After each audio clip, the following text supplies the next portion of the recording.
Hello and welcome. My name is CSX8600 and I'm going to be doing a mod spotlight on RoadWorks Reborn and RoadStuff Reborn. These are two mods that I ported. The originals were RoadWorks and RoadStuff.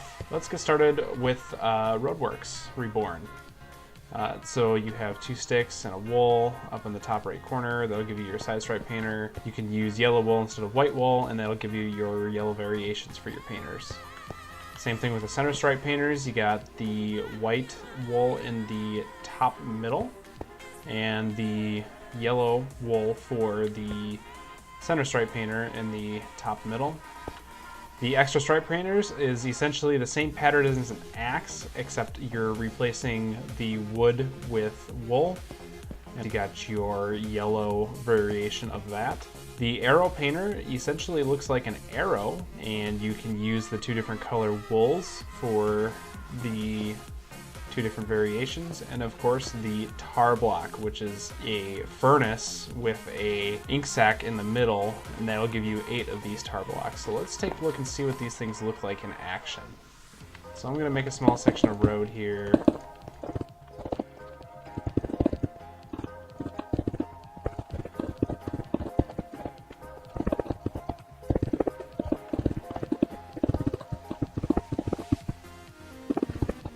I like to use the side stripe painter for the edges of the road.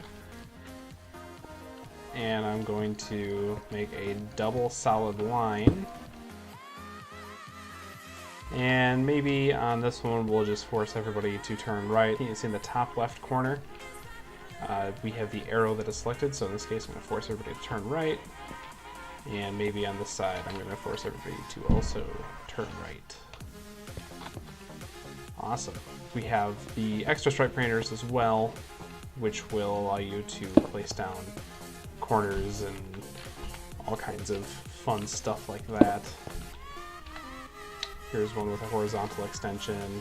We've got one that has both extensions, and then just all kinds of stripes, anything you could possibly want. And that is RoadWorks in a nutshell. So next up we have the RoadStuff Reborn items here. So we're going to start out with the cones. There are 3 different kinds of cones that are offered. We have the drum, which is made with orange terracotta, and then another row of white terracotta, followed by a bottom row of cobblestone. We have the cone, which is made with 1 orange terracotta in the top middle, and then a row of white terracotta, and then a row of cobblestone, and then finally we have the channelizer, which is created with the orange terracotta in the top middle, and then white terracotta in the center, and then cobblestone in the bottom middle. These are the 3 different kinds of cones. So this is kind of the what you might use these cones for. This would be kind of like for a construction zone, where you kind of spread these out evenly, and it'll show that maybe one lane is shut down or something. These cones you could even use to create your own lanes. So say I'm driving along here and I see that 2 lanes open up, I can go to the right side or the left side. And the channelizers, if you have a narrow style road where you want to clearly define 2 different lanes that are here and the traffic's going to be close together, you can use these channelizers and essentially do exactly what they sound like, create channels. Next up we have the sign, which is going to give you I think there's over 200 different kinds of signs that are offered, simply created with a painting in the middle and then an iron ingot on the bottom middle. We have the 2 different kinds of street lights that are available. We have the single head and the double head. So the single head is created with a redstone on the bottom, a little more on white in a little bit, and then we have 2 iron ingots in the middle and the top, and then a redstone lamp on the top right side. The double one is just going to be adding, it's the same recipe as the old one with the single one, and you're just going to add another redstone lamp on the other side. So let me actually grab one here before I dive into the demo here. So what you're going to do is once you place the sign down, you can right click on the sign and it'll bring up this menu here. So these top 2 buttons allow you to change the kind of sign that you're looking at. So we have a circle, a diamond, miscellaneous signs. There's like a little preview here. You got circles and the no passing zone and this little rectangle and a triangle and the crossbucks. We got a rectangle, we got a square, and a triangle. And then once you select the sign that you want, so I'm going to pick a diamond, you can go through all kinds of different variations of this diamond, and you can even skip by 5 if you press these buttons on the left and right side. You go through all different kinds of options that are available. And then once you exit out, you'll see that it places that sign in whatever you selected, and you can click on it and change it again. So again, I like diamonds, so I'm going to pick this cool yield ahead sign, just like that. So I have a little thing set up over here with both the street lights and the signs to kind of give you an idea as to what they might look like on a roadway. So we have this no passing zone sign, speed limit sign, those are an option. We got this divided highway kind of thing going on. We got route signs here, and the redstone that I mentioned before for the street lights, these street lights can actually turn on and off. So this one is currently off. I have a daylight sensor over here that's set to 4 redstone wire. I have wireless redstone connected to each one of these street lights. So each one of these single head ones, and then this double headed one over here for this divided highway. So take a look and see what these look like when they're going to kick on. So I'm going to go to the evening here. So you see they're off right now. And then once the sun sets and that sensor kicks on, boom, the street lights just kicked on, and this is the amount of light that the single head ones cast.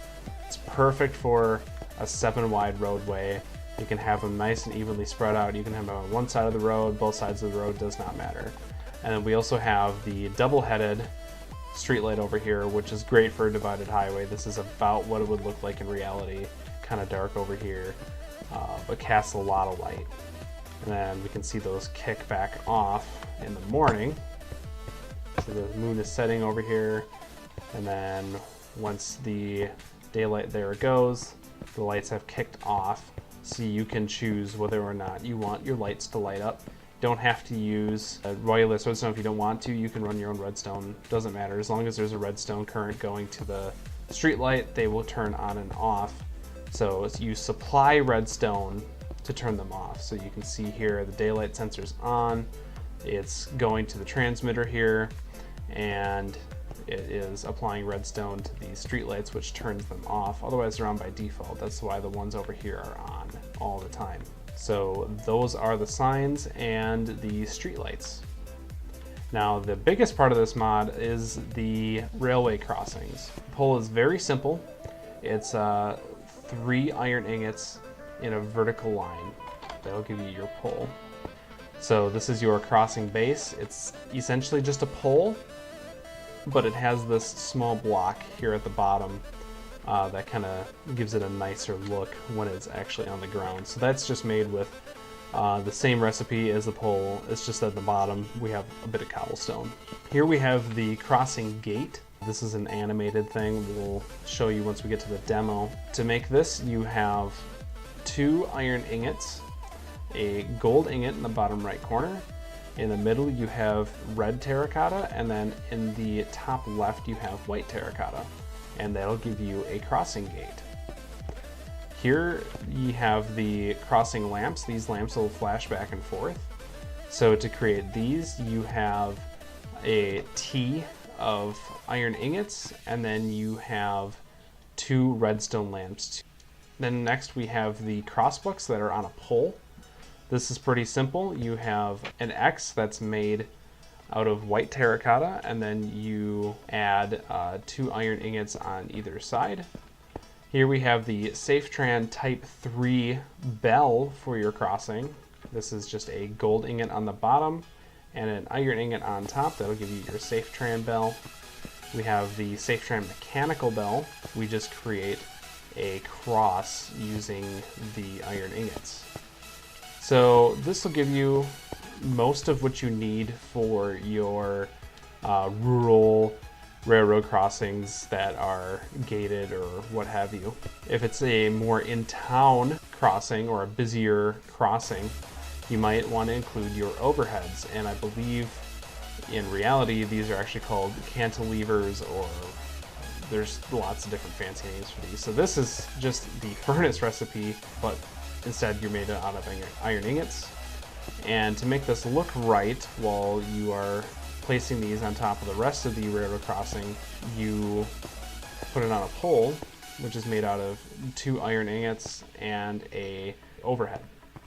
And then if you want to add the lamps in the overhead or the crossbuck, you just combine the overhead and the lamps and the overhead and the crossbuck on a pole. That'll give you both of these things. We have the crossing relay box, which is probably the most important thing to make all of this work. You surround everything with iron ingots except for the bottom. That'll be your redstone. And in the middle you have your gold. And to connect your relay box with the entire crossing set, you're going to want your crossing gate tuner, which is crafted out of a bucket recipe, so 3 iron ingots, a gold ingot in the center, and then a redstone on the top. So let's go ahead and build one of these railroad crossings. So I'm going to build 2 different styles. I'm going to build one without overheads, and I'm going to build one with overheads. So I'm going to place down the base, and then I'm going to place down the crossing gate. Next I'm going to add the lamps, and then the crossbuck, and then I'm going to put the bell on the very top up here. Then I'm going to place down my crossing gate relay. That'll put that here, and then I'm going to right click with my crossing gate tuner onto the relay, and then I'm going to connect all the things that I want to actually do something when it comes to the railroad crossing. So I want the gate to come down, I want the lights to flash, and I want the bell to ring. You can unpair things when you right click on them again. It'll unpair them from the box, and then you can right click to unpair from the relay box. So to make this whole thing do something, all you need to do is place a redstone signal down next to the relay box, and that'll activate your crossing.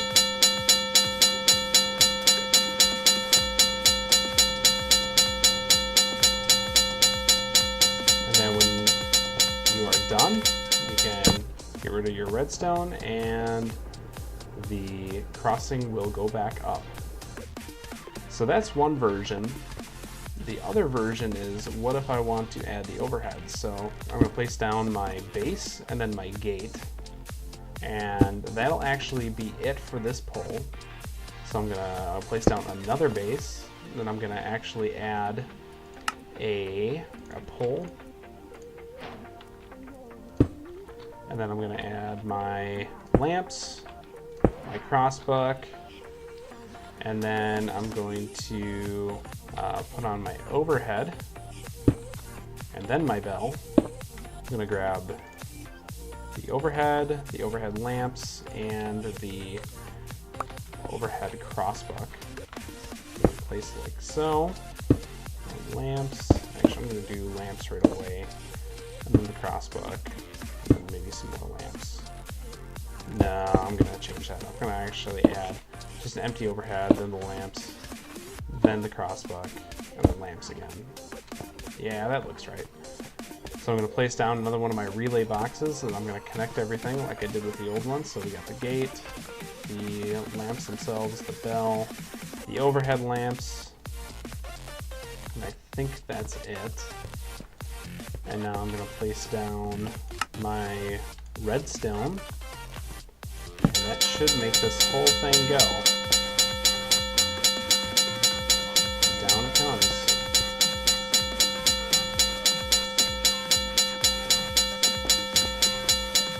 And then take it away, and it goes back up. So now I'm going to put this whole thing into action. I'm going to show a cool little time lapse of using almost everything in the mod except for maybe the cones and the street lights, and I'm gonna use immersive railroading to show the trains actually in action. So here we go.